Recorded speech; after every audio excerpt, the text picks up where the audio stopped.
Hello, my lovelies. My name is Tina Riley. Welcome to my podcast, and this is TT Talks. My name is Tina Riley, and I am here today because I'm pregnant, and I'm pregnant with ideas, thoughts, and feelings, and things I want to share and pour out to you today. So, this is a series that I'm doing on the art of making love, and this is part two. Duh. And this topic is very near and dear to my heart. The art of making love is I called it that because when we're talking about love and creating it, it has to start with you. So this is an opportunity for you to just kind of sit and watch me try to unpack my own love life and why I am where I am. As I said in my last video, I am a single Black woman. I'm a Christian woman. I'm an elder at my church, and yeah, I'm single. I'm very single. And I have to say to myself, instead of crying and moping around about, oh, woe is me, I thought to myself, no, no, TT. You got to figure out why is it that you're coming up short all the time? And I say to myself, okay, yeah, so why? So this is an introspective look for me. I can't be saying, oh, the men. No, no, no. I gotta look at myself. I'm not saying I'm the problem, but I'm saying that if we're gonna look for the genesis of anything, it's got to start with me, right? So I look at myself and I say, TT, and it's the nickname that I've had since I was a kid. So I look at myself and I say, Tina, okay, so in the first video, we talked a little bit, we sprinkled some conversations around having a fixed mindset, but I really want to pull on that because a fixed mindset is also something that you have in collaboration with a negative self-talk.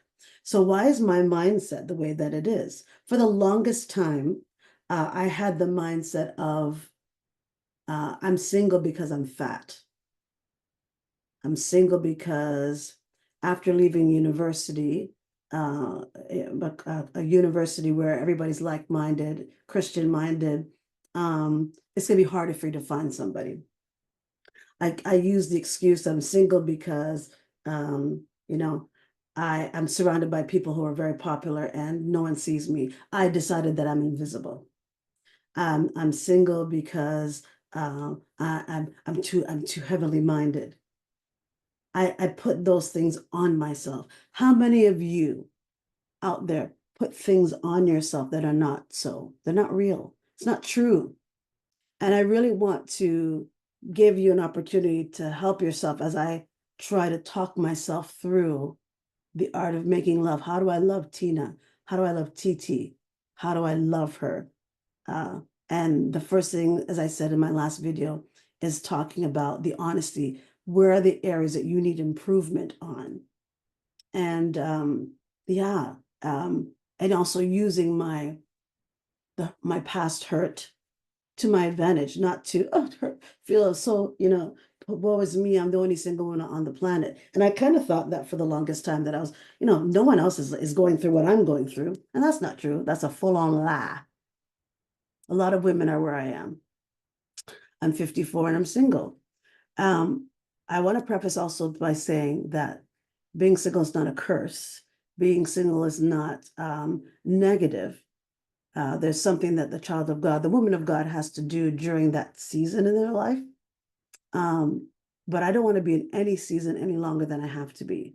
So if it means if it means that I need to look at what am I doing in this during this time in my life that is hindering myself from finding the love that I want. Maybe it is not putting myself out there. So I put myself on these websites, on some uh, dating sites, and they are scary. There are lots of unique people out there, lots of weirdos, lots of people claiming to be one thing when they're really not. And then there are some people who are just not for me. There's a lot of people that like me, but they're not for me. So I have to look at my negative self-talk and my fixed mindset and the sabotage that I may have put on myself. So I think about that and I say, well, Tina, um, I tend to stay too long in something that's not going anywhere. And then the things that the lies that I've told myself is, because people have said to me, "Oh, Tina, it's because you look like you don't need anyone." Huh? Oh, Tina, it's because, you're very deep spiritually. So guys are not just gonna be around you like that. Okay. Or no, we expect you to be with this kind of man, and this is how you're supposed. And I want to really get out of the boxes that people thought I need to be in, and the boxes that I convince myself I need to be in. And so maybe you're putting yourself in a box. Maybe, you're telling yourself that I have to be this way in order to get that, or I only can get this, so I won't try that. And it's not the case. Come out, come out of that fixed mindset, that thinking that you can only get love one way. It has to be this one way. The love I'm looking for is the love I need to give to myself, and to recognize, are you asking the right questions in your dating experience? Are you holding yourself up to the standard that God has called you to? For me, I've dated a lot of people that you're like, if I were to tell you what the kind of men I've dated, you'd be like, Tina, TT, really? Um, because they were maybe verbally abusive, maybe they were gaslighters. Um, Yeah, they were all of those things, or users, not that into me. And I knew it. So if I'm going to be transparent tonight, let me say that I need to address the choices I make when it comes to men, and say to yourself, Tina, no more. That's enough. And if it means, woman of God, that you're single a little longer than you thought, then so be it. Because you deserve more. And there's something to be said for waiting. And I hate waiting. I hate it. I hate waiting. I don't wait well. I cannot stand waiting. But waiting, there's value in waiting. And the value in waiting is learning how to love yourself, make yourself love yourself, learning the things about you that are great, forgiving yourself for the things that are not great, and fixing it. So when I think of my journey, it starts out by the things that I've told myself as a child, um, and it's just not healthy. I never had a healthy opinion of marriage, and I don't know why, because my parents have been married for 61 years. Every time I'd go to a wedding when I was in my 20s, I would say things like, oh, my forehead is really shiny. No, I wouldn't say things like that, but I'm just saying my forehead is shiny. I would say things like, oh, well, my dress for the wedding of this person's wedding is going to last longer than their marriage. Yeah, in my 20s, I would say that. And I thought sometimes people don't take marriage seriously. And I still feel that way at times. But why was I such a cynic so early in life when I had a role model of what marriage should look like? Well, I think that a lot of us package ourselves externally and not look on the inside of what we're all about. I have determined in my introspection that am I am afraid of putting myself out there. I'm afraid that someone's gonna learn me and try to break me. I'm afraid that somebody, if they know all about me, they're gonna manipulate and try to really hurt me. And it's hard to be naked emotionally to somebody. And if I'm not using the right discernment, I could give myself to someone that doesn't deserve me. So introspectively, that is something that I tell myself. And that is an honest, if I'm honest with myself, I do tell myself those things that I am afraid. Um, I don't think I've met the man of my dreams yet. I'm pretty sure I haven't. I think I've met men that see me and they're like, oh yeah, yeah, she's good for me, but they're not good for me. And yeah, the whole introducing them in my social circles, I don't want to do that because I haven't met the one that I want to introduce it to anyone. I haven't. Because there are times when I know that somebody, isn't trustworthy, but I keep going because, oh, I like how he makes me feel sometimes and he feels good. But that's not enough. Not in 2024 as we at the cusp of 2025. So yeah, I have to be intentional, and intentional is not trying to be really over the top with it and you know um making men feel uncomfortable because I don't fear to talk to me. We have to be thinking about marriage, but to some degree, yeah, I am saying that. I don't want to waste my time. Life is very short.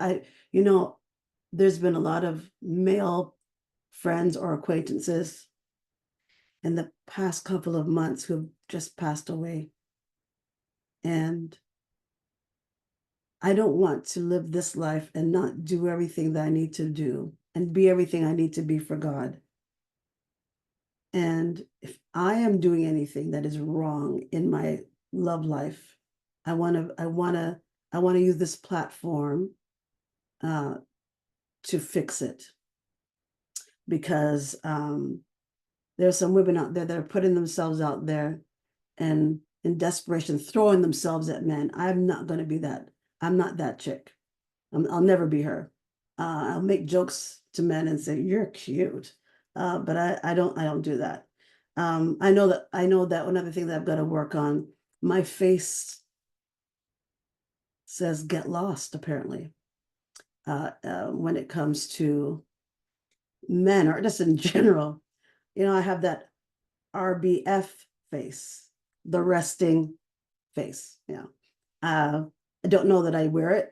A lot of times my sister will say, Tina, fix your face. T, fix your face. I'm like, what? Yeah, I have a resting bee face. And I have to be very hyper vigilant about that because sometimes I sit in my thoughts. I could be at church, I could be somewhere, and my face goes like this.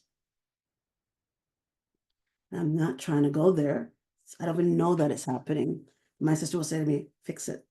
Oh, because I really don't know that I'm doing that. And that could be repellent, to anyone seeing me like, oh, never mind. But yeah, I have that resting face. That's not always the most inviting face. So it starts with recognizing the areas that need improvement. Maybe I don't feel as healthy as I should feel. And I know that in my fixed mindset was that, oh, I'm not with somebody because I decided that I'm too fat and guys don't like fat girls. Well, that's a lie. There's not talking about fetishes, but guys that are just attracted to women that they find attractive who happen to be heavy. I'm a big girl. So yeah, I'm a big girl, big. And so I decided that this is the reason why. Well, no, it's deeper than that. But if I feel like I need to be healthy and make different choices, and that's what I choose to do to feel healthier on the inside, and to be happier with myself on the inside. So I make those kinds of changes, not because I want to. It's because just for health reasons, I make those concerted efforts to be healthier, and I've made those changes. I'm making those changes now. So it's all about what you tell yourself. Are you your inner critic? Because we are our inner critic and inner coach. So there's a lot of times I say I'm an overcomer. I can make it. Then other times I'm saying you idiot. You're so ugly, and that's not healthy either. Because sometimes I decide for myself that because no one's looking at me, no one's talking to me, I must be ugly. And I'm not looking for anyone to say, no, woe is you, Tina, woo, woo, woo. That is a self-talk a lot of women have. And I know if I hear this from a friend, I'll say, what are you talking about? You're gorgeous. You're gorgeous. And I guess sometimes my sister and a close friends of mine will say, Tina, really? But sometimes you feel that way. You're the duckling, ugly duckling that everyone seems to pass off or pass by. So the self-talk has to change. It can't be negative anymore. So Tina's self-talk is, I'm beautiful and fearfully made, affirming myself in the mirror, celebrating the woman that God has made me to be. And as I said before in my first video, that there is a lot of work to be done as a single woman in your church to keep yourself busy. I have a very busy social life, I do. But it is a lot to be done, being single is not a punishment, it's not a death sentence, but there's a time and place, there's a season for everything. So in your season, ladies, do the work, do the work of the Lord. If you're a singer, sing. If you're a preacher, preach. If you mop the floor, you clean the church, do that. If you're in committees and you facilitate meetings, do everything that God has called you to do. Have that balance, obviously, but there's a work to be done as a single woman. And I've been doing that work. Maybe sometimes begrudgingly because I'm just like another year and I'm so single. It's it's not okay. And then other times I'm like, Tina, what is the alternative? Being with somebody verbally abusive, saying yes to somebody in a marriage situation and wanting to run the other way, looking at yourself and saying, oh my goodness, I made a mistake. There's other things I have to think about, that as a single woman with no kids, I say to myself, well, whoever I'm going to be with is probably going to have kids. And am I ready for that? Well, I'm 54, so he's gonna have adult kids and be a grandfather. But to be ready for that extended family, and I think that I am ready for that. You have to look at yourself, like when you're dating and you're getting to know people at this age. There's some things you just have to, accept. The dude you're with is gonna have a whole family beside him, full on kids and ex-wives and baby mother and all that stuff. So that's something that you have to, as a woman, are you ready for that? A lot of things introspectively that I chose to do, and it wasn't okay. That, for some reason, guys made me second, a second thought, and it's not okay. Don't let anybody make you the second thought, like, not important. Don't do that to yourself.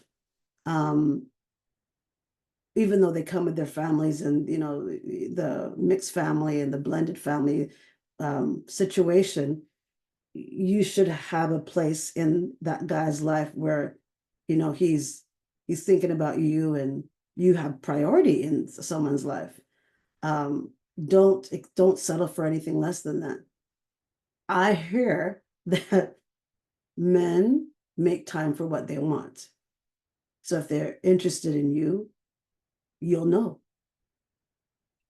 But if you are something to do, you'll know. And if you're not close to being priority, you'll know that too.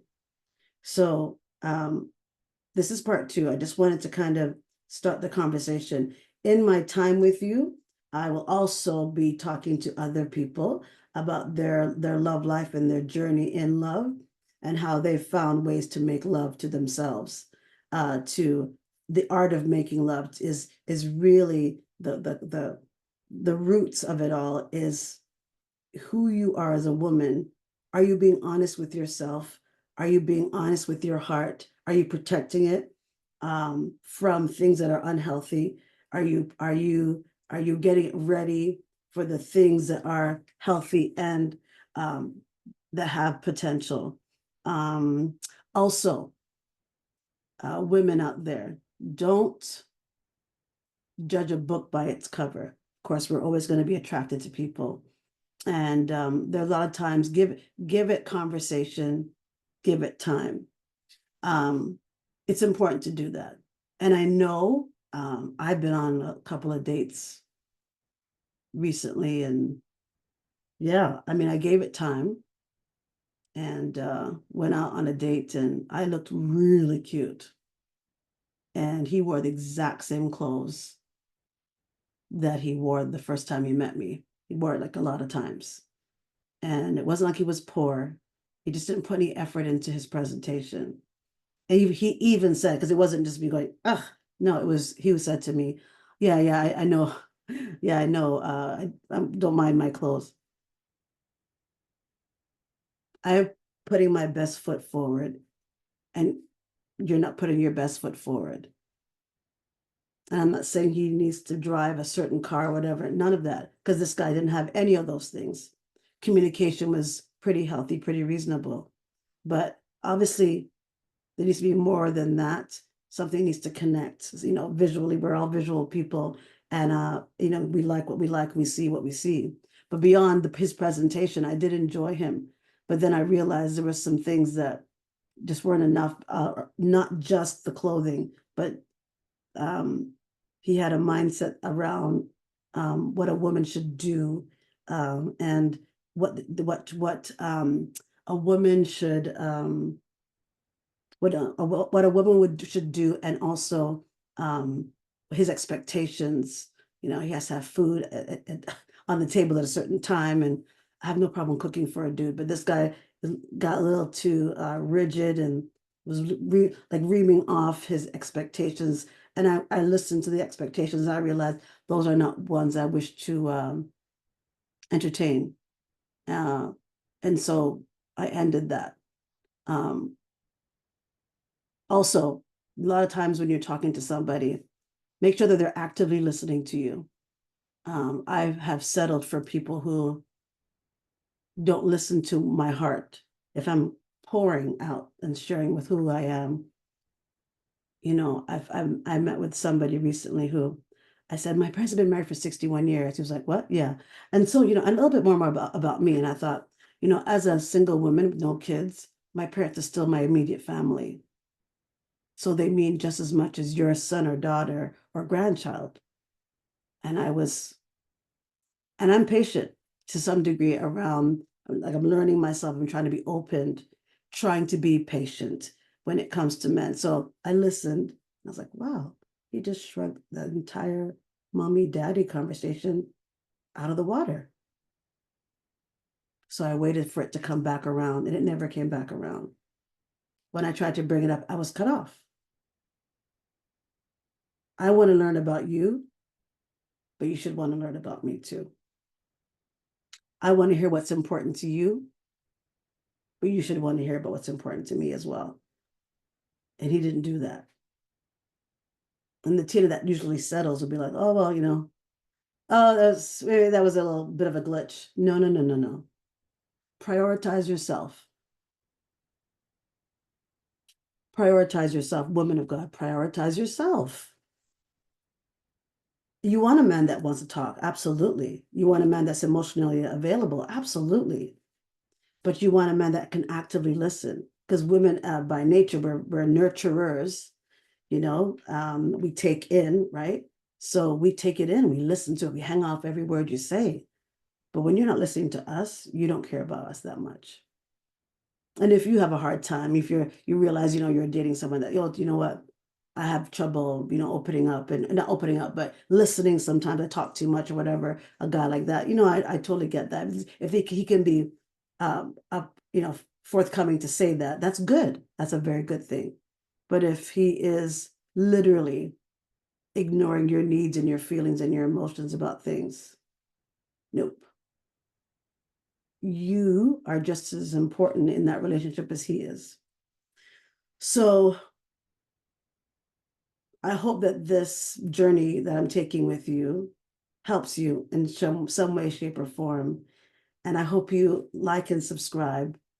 I'm just starting out. I am pregnant. I've got my thoughts are just now being able to be unpacked. I am going to bring people on to talk about their journeys in love and life. And be it single or married, I'm going to bring people on. And I hope that you stay on board with me too, take a listen, watch me unpack and give birth to whatever it is that God wants this podcast to be. So until then, God bless you. Thank you for being here today, and I'll see you next time. Please like and subscribe. This is TT Talks. My name is Tina, and have a wonderful, wonderful evening.